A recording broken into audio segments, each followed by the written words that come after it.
If it was the intention of PPP to overthrow the government, the leadership would not have agreed with the delegation of the Union of Liberians in America that approached it to discuss political settlement without violence. The execution of 13 former officials of government few days after the 1980 coup was another horrible incident.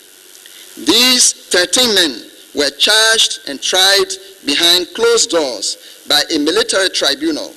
Some of the charges that were levied against the executed officials were rampant corruption, the misuse of public office or nepotism, violation of human rights, among others. But the main reason, according to the late former commanding general, Thomas G. Kuyampa, is that they discovered an execution order on the desk of the late President William R. Talbot to execute all opposition political leaders. This execution order was signed by the former officials and approved by the late President. The execution of the opposition political leaders should have taken place while the late President would have been on his way to attend the independence program of Rhodesia, now Zimbabwe. According to former Commanding General Thomas Kuyamba, and I quote, "What is good for John is also good for Joe." Gradually, those other former detained officials of the dethroned government were released, and some of them were appointed as advisors to the PRC government. These advisors gradually undermined the PRC members by deliberately ill-advising them.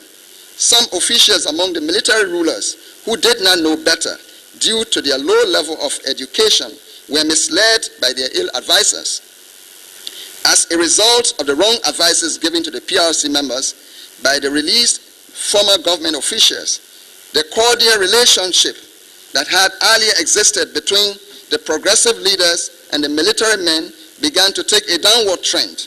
Secondly, even among the PRC members themselves, relations became sour and they plotted subversive activities against each other. One of such was the allegation levied against the former Vice Head of State, Major General Thomas Wherein, along with other PRC members such as Nelson Doe, Robert Nwuku, Harris Johnson, and Henry Zoe.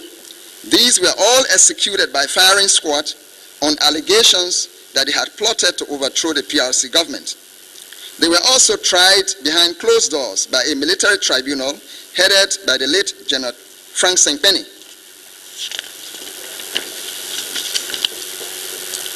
After the execution of the above-named PRC members, it did not take long, then souring relations developed between the former head of state, Master Sergeant Samuel Doe, and the former commanding general, Thomas G. Kuyampa. This souring relation made General Thomas Kuyamba to leave the country and went to America upon the advice of Bishop Michael Francis. While in America, General Thomas Kuyamba and some other prominent Liberian opposition politicians formed the National Patriotic Front of Liberia with the view to bring the country back to civilian rule.